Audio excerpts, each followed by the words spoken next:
Sakay. Sakay. So yun, iba yung ano nila dito, padjak. Wala, hindi pa uso dito yung ano, electric bike. Ayan. Advanced Forces Security. Ayun lang, sakay tayo ng padjak dito para mag-travel sa mga daan. Batsaw. Kitagaan na gani. So asa ba tamo libot ani kanino? Oo. Oh, sige nya man balik ta punta libot no. So saan siya nga kalye? Quezon Street, Quezon Avenue. Oh, di ba? Pila yung plate dre Agis 20. 20. 5 is bingo. Dili pa usong ano no, de kuryente dre ano? Naamay pero kanalang kwan. Na single lang. Kana dili paseroan ba na service. Okay.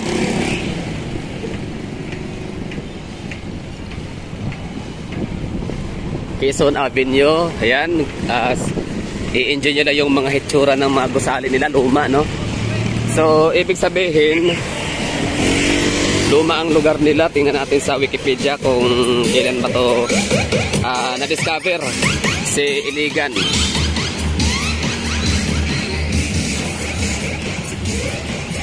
Diretso ka kay Panganakoy.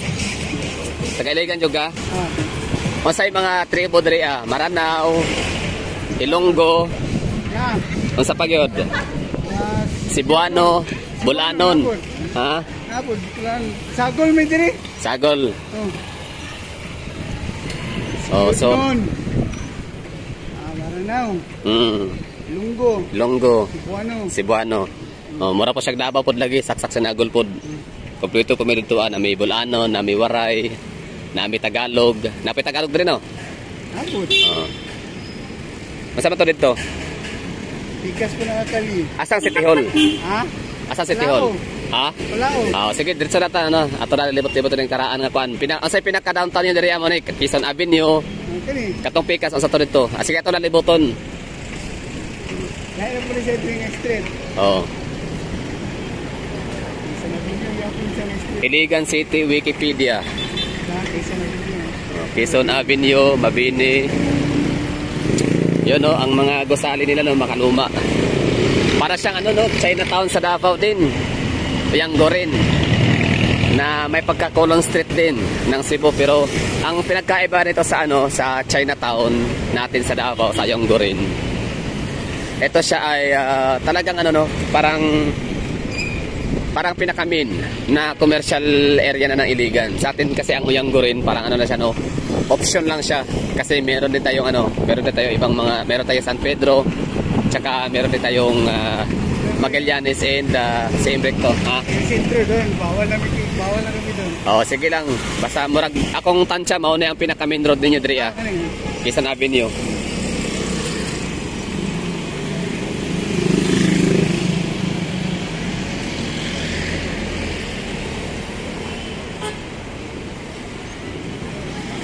Eyes on the screen lang kayo mahagala. So bawal na po dito? Diya, bawal na? Sentro na naman diya. Bawal na? Asa mo rin ko natadre? Sige, saan na dito O na balik padjak ko? Dito, sige dire, dili ko natadre. Echeverry Street. Oba Street. Sige, dito na ta. Bawal na ba ka dito? Bawal na, sentro sige, dito na. Libot ta, balik. Muna sentro diya. Sige. Ibalik mo kunin mo dito sa akong kisakyan. Pero dito mo agi sa lain kalye na pod. Para makita nato.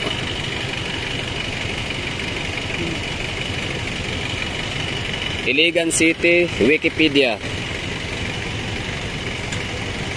Iligan City, Wikipedia.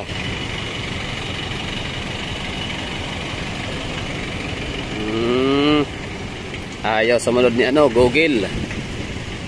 Dere. Dito. Asa man tamaging nga na mga karaang building. Sige. Yun, no? Iligan City. Wikipedia. Yun, Unitap.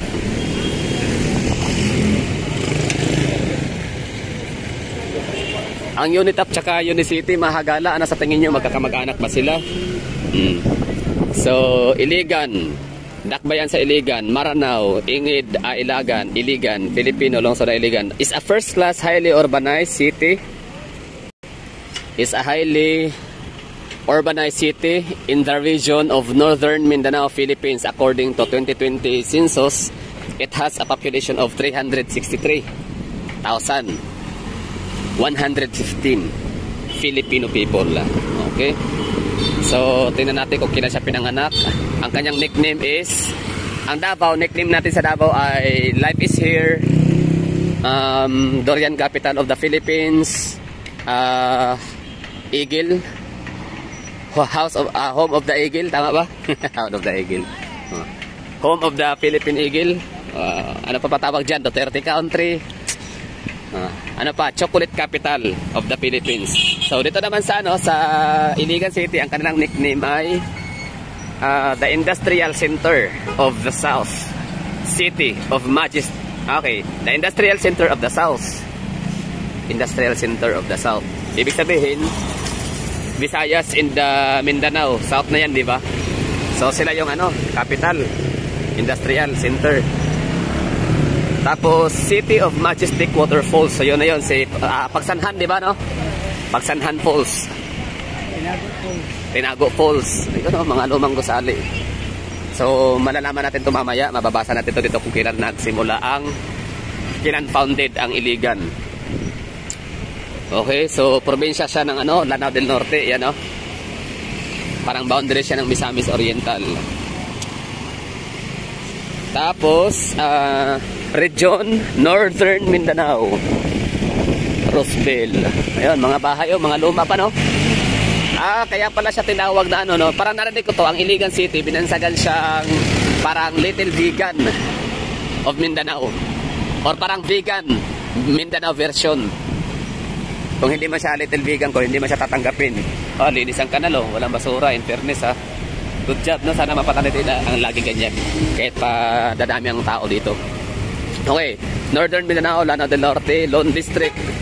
Okay, founded 1609.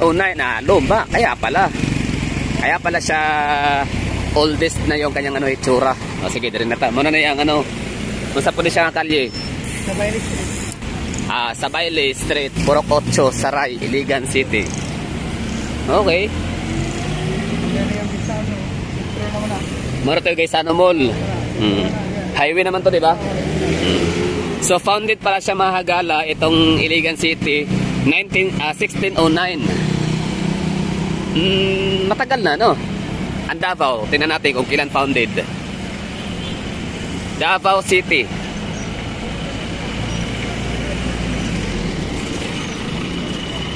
Okay.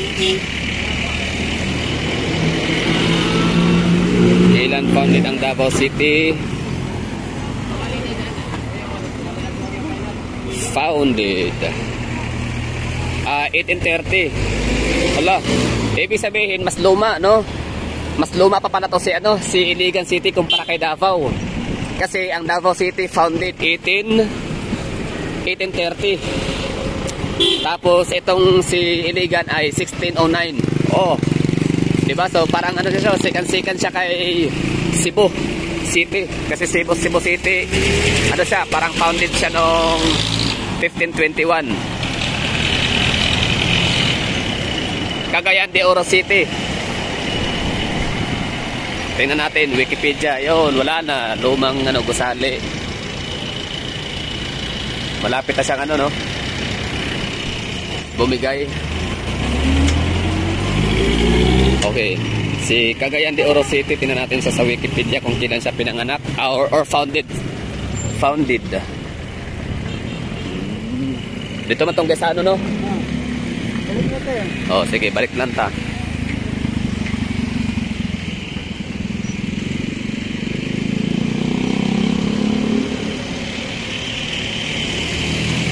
So, kanas nag-start, kailan founded. Basta enjoy nyo lang muna, ha, mabagal ang signal. Enjoy nyo na muna yung mga gusali na nakikita natin sa screen. Ano to? Masa na siya? Luma, yapon eh. Ha? Luma, yapon eh. Masa ba na siya nga building sa una? Sa Gaisano. Gaisano. Okay. Andrada Building.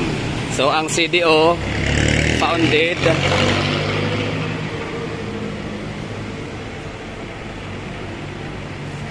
ba't wala nakalagay sa CDO founded kung kailan? 1626, no? So luma. Mas una pa talaga si Davao, ano sa CDO tsaka si Iligan na na-found.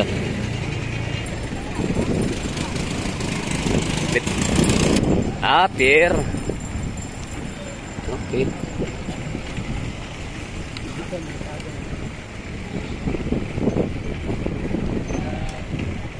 Yan pala, lumang Gaisano. Oh, naalagay ka no, kasama ni. Para asa man na? Linamon. Ha? Linamon. Linamon?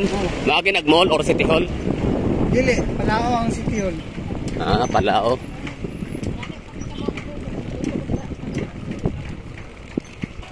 Yan naman ay agyan ang paingon dito sa katong lingin. Sige dito ta sa lingin. Katong muraga Rotary basig na ikon dito mabasa na to.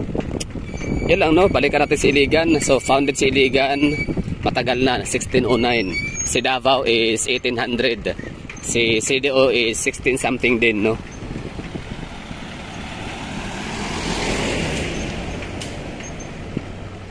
So ito yung kailangan pantalan. So ang biyahe diri ako'y Cebu og Siquijor. Siquijor og Manila. Og Manila. Okay. Pila ang pa Manila na kaya idea? Wala ka balo. Pa Siquijor, libo pod no. Cebu. Murag nga gyapon. Ina gyapon. Bot pasabot, pwede ra ko matug day Iloilo, maagi man Iloilo no, matug Manila no. Ay di na ko murig Davao ani lagi siguro ni.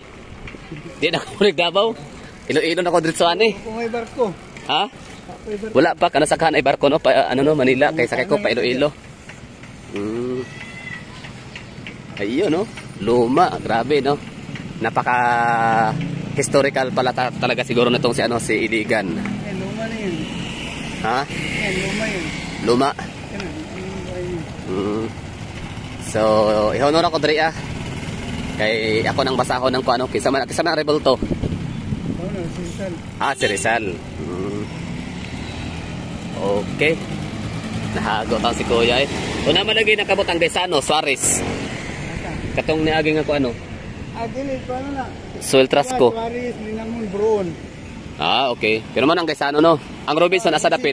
Sano mo yan? Asa dapit ang Robinson? Ay, doon sa Tubod. Tubod? Layo diri Layo pa. Okay. Asa sakyan na jeep Japon? Jeep, Tubod. Ang City Hall? Palao. Palao asa dapit? Dito Japon? Dire. Pa street lang. Pa street lang. Ako nga to ng Robinson, Gaisano Mall o City Hall. So, dili na ko na sila masakay sa isa ka jeep lang? Dili. Lain-lain o gruta? Lain-lain ruta. Okay. Mato ka Robinson, Tubod. Mato ka City Hall, Palao. Unsa may pinaka dool diri City Hall? Gawas ana, City Hall o Robinson asay layo? Layo tong kuan. Robinson kinaman sa Tubod. So City Hall na lang ko una kay magsarado sila tagtaod. Diri Palao. Okay. Iyan no. So, salamat koy. So, 20 ang pamasahe nila. Ang galing ni Kuya. Sige, salamat pod. 20 lang din kukunin niya. Wala na siya pasukli. Wala. Ayan, minsan na nga lang tayo pupunta dito tapos babaratin pa natin So, ngayon, dito tayo sa may rotonda, ikot kung Lions, no? Lions Club Rotary. Balikan natin to si Iligan City, Northern Mindanao. Geographically only, Lone District, 1609. Chartered, 1914. Ano ibig sabihin ng chartered? Sige na, never mind, no? Kaya na bahala sa comment section kung ano ibig sabihin ng chartered. Tapos, tawag nga ito, November 1983. Highly urbanized city. So matagal na rin, no? Luma talaga. Kaya naman pala din nakapagtataka na sumikat lalo at yumayaman, no? Itong Iligan. Kasi matagal silang talagang nagkaroon ng maraming tao at dito nag-invest ang mga negosyante, no? Yung Coca-Cola, Asia Brewery. Tama ba? Bimig. Anyway, andyan yan ngayon sa description. Makikita naman natin. Ang laki na ka ng revenue siguro dito. Tingnan natin. Okay, Siao ang mayor, Alemania ang vice mayor. Tapos marami ding botante, oh. So 300 plus 360,000 population. So kalahati na ng makakaboto. Poverty incidence 15%. First city income class. Iligan light and power. Okay, it is geographically within the province of Lanao del Norte but administered independently from the province. It was once part of Central Mindanao, Region 12, until the province was moved under Northern Mindanao, Region 10 in 2001. Iligan is approximately 90 kilometers away from the capital of the province, Tubod, and approximately 800 kilometers from capital of the Philippines, Manila. Iligan has a total area of 813 square kilometers. So ibig sabihin mas malaki pa pala talaga siya kay kay Cagayan de Oro City, kasi si CDO ay meron siyang 400 plus 420 something na square kilometers, making it one of the 10 largest cities in the Philippines in terms of land area. Among the 33 highly urbanized cities of the Philippines, Iligan is the third least dense. Diba? So, kasi ang tao niya 360,000 people, tapos 800 square kilometers, diba? So ano siya, yung konti lang yung tao para sa ganung kalaking land area. Parang Davao City, no? So napakalaki, napakakonti ng 2 million people para sa 22,000 square kilometer na land area. So CDO is 420 kilometer square, tapos ang tao ay 600, 700, no? Dami. Kaya di nakapatataka na ang senaryo sa CDO is parang Manila. Tapos Iligan is the third least dense. Okay, population of 421 lang, no? So sa Cagayan de Oro City is 1,800 per 1,800 per square kilometer. Sa Davao is 700 per 700 or 800 per kilometer square.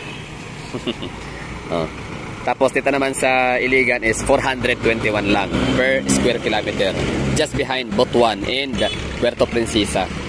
Kaya din sa Butuan, napaka-konti lang din ng tao na makikita sa kalye, sa daan. Tapos sa Puerto Princesa din, kasi yan na nga, hindi nga sila ganun ka densely populated. Okay, so wala na tayong dito tayo sa may tourism. Wait lang, sa may history na lang. Okay, Iligan had its beginnings in the village of Bayog, 4 kilometers north of the present population. It was the earliest pre-Spanish settlement of native sea dwellers. In the later part of the 16th century, the inhabitants were subdued by the Visayan migrants from the island nation called Hidatuan of the Pitan of Panglao Island. The accounts of Jesuit historian Francisco Combes, the Moluccan Sultan of Ternate, invaded Panglao. This caused the Dapitans to flee in large numbers to re-establish Dapitan, Zamboanga del Norte. So kaya pala ito mga Chavacano, mga Spanish spoken na rehiyon ng Pilipinas, ito Zamboanga. Katunog nila magsalita, kalingwahe yung mga taga-Ternate, Cavite, kasi yan pala, mga taga-Ternate pala ang mga mananakop, sa area ng Zamboanga Peninsula, at kasama na rin itong Iligan area. Yun. Kaya tapos ito namang some part of Mindanao naman, like ang mga Dipolog area, mga Misamis, Oriental, Occidental, Davao Region, Bukidnon, mga Caraga Region. Marami naman dyan mga Cebuano, ang mga dialecto, kasi ang mga nananakop din dyan ay mga Cebuano. Nananakop. So tayo, influenced by Cebuano. So ang Zamboanga Peninsula is influenced by Tarnateño, mga taga Ternate, which is Chavacano ang salita, Spanish dialect. So, ang mga taga some part of Mindanao naman ay ano siya, influenced by Cebuano, kaya ang salita ay Cebuano. Okay, so Zamboanga del Norte. In Dapitan, the surviving dato of Panglao Pagbuaya received Legazpi's expedition in 1565. Later, Paubaya San Manuok was baptized Pedro Manuel Manuok. Sometime afterward, by the end of the 16th century, after 1565, Manuok subdued the Higaonon, an animist village of Bayog, and turned it into one of the earliest Christian settlements in the country. Although the settlement survived other raids from the enemies, especially Muslims from Lanao, the early settlers and converts moved their settlement from Bayog to Iligan, which the Agustinian Recollects founded in 1609, thus establishing the oldest town in northern Mindanao. During the Christianization, Iligan received 100 Spanish soldiers to found and fortify the colony. The Jesuits replaced the Recollects in 1639. Iligan was the Spaniards' base of operations in attempting to conquer and Christianize the Lake Lanao area throughout its history. So kaya pala, no, tinawag itong Iligan na Little Vegan or Vegan Mindanao version.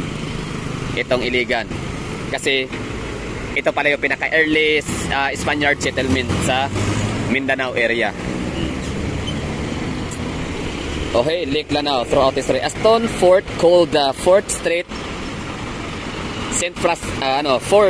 Francis Xavier was built in 1642. Kaya pala siguro merong Xavier University, no? Na 1642, where Iliganons sought refuge during raids by bandits. But the fort sank due to floods. Another fort was built, and this was named Fort Victoria or Cota de Iligan. In 1850, because of floods, Don Remigio Cabili, kaya pala yun si Quezano Min, Cabili Corner, Quezon Avenue, no? Cabili Street. Don Remigio Cabili, then Iligan's Gobernador Celio, built another fort and moved the population of the old Iligan, located at the mouth of Tubod River, west of the old market, to its present site. Being the oldest town in northern Mindanao, Iligan was already a part of once undivided Misamis province by the year 1832. However, it did not have an independent religious administration because its diocese by then was based at Misamis, the provincial capital. It was one of the biggest municipalities of Misamis province. The Spaniards abandoned Iligan in 1899, paving the way for the landing of the American forces in 1900. Yun. Ito yung hitsura dati ng Iligan, no? Mga kakahoyan, Newgan pa. On 1903, the Moro province was created. Iligan because of its Moro residence was taken away from the Misamis province. Then Iligan became the capital of Lanao district and the seat of the government where the American officials lived and held office. Later in 1907, the capital of Lanao district has transferred to Dansalan. In 1914, under the restriction of Moro land after the end of the Moro province, 1903 to 1913, Iligan became a municipality composed of 8 barrios together with the municipal district of Mandolog. After enjoying peace and prosperity for about 40 years, Iligan was invaded by Japanese forces in 1942. Yun na naman, no? Yun talaga ba sa magagandang syudad sa Pilipinas, talagang ini-invade talaga, no? Sasawaan, no? Pinagsasamantalahan ng mga dayo, Hapon, Espanyol at Amerikano. The liberation of Iligan by the Philippine Commonwealth Forces attacked by the Japanese held sway in the city until 1944 to 45 when the war ended. On November 15, 1944, the city held Commonwealth Day parade to celebrate the end of Japanese atrocities and occupation. Yun. So dito tayo sa kanilang economy. Industrial. Iligan is known as the industrial center of the South. Hanap tayo ng panibagong location. Ayan, Sablay, Sabayli Street and Cabili Avenue. So lipat tayo dito para magandang meron tayong panibagong spot naman, no? Ayan, Okay, so tuloy. Iligan is known as the industrial center of the South as its economy is largely based on heavy industries.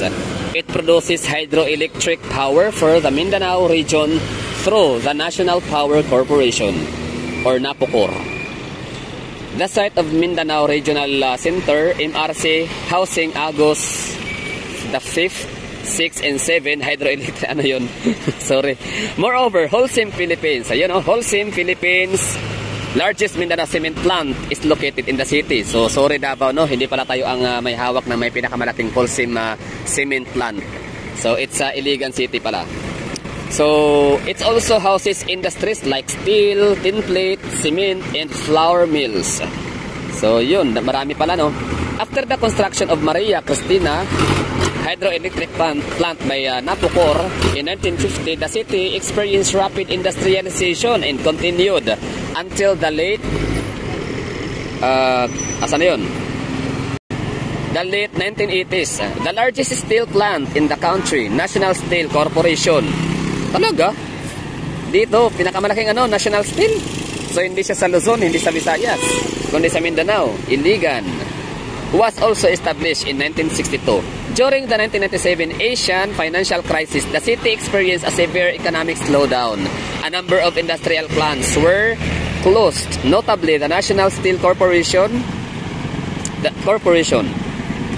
The city saw its economic revival with the reopening of the National Steel Corporation, renamed Global Steelwork Infrastructures Incorporated or GSII in 2004.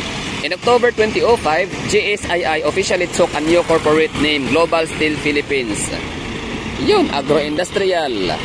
Aside from heavy industries, Iligan is also a major exporter of producer of various plants and crops. Wow, dyan na, nagkakatalo, no?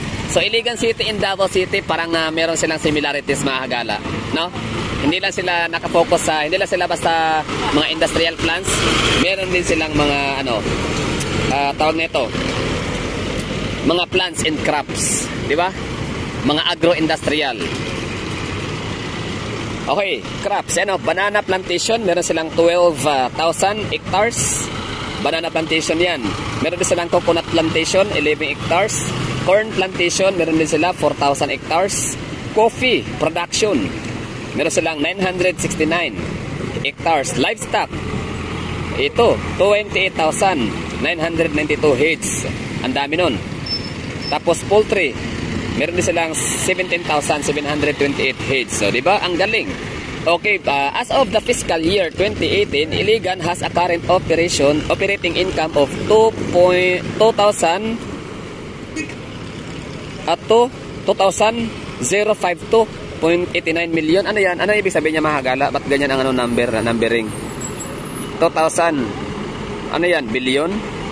Million. Okay. The income grew by 8% compared to the fiscal year of 2017, in which Iligan's operating income was 1,900 million. Dami no? Ano yun? Billion siguro yun, no?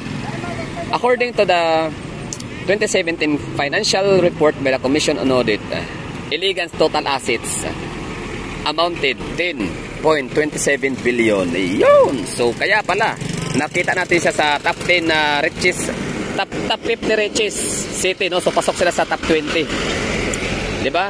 So Manila, tapos merong outside NCR na mayaman, yan na nga, pasok si Cebu City, Mandawi City, Davao City and Zamboanga City. Tapos pang 11 si mga billionaire city, ranking. So pang 11 si CDO, pang 12 itong si Iligan, pang 13 si Calamba City, Laguna. Tapos kung ano-ano pa. Yan lang. Batangas City, no, pasok din. Nabasa ko rin yun. Tapos sa Bulacan, San Jose del Monte, Bulacan. So yun lang. Maraming salamat sa mga nanonood na siguro. Okay na tayo dito. Ayan. So sino ba to? May ano pa, Kabili. Tomas Kabili. Ayun lang. Maraming salamat sa panonood at pakikinig. Sana nagustuhan. Sakay tayo lang jeep. Papunta tayo ng City Hall.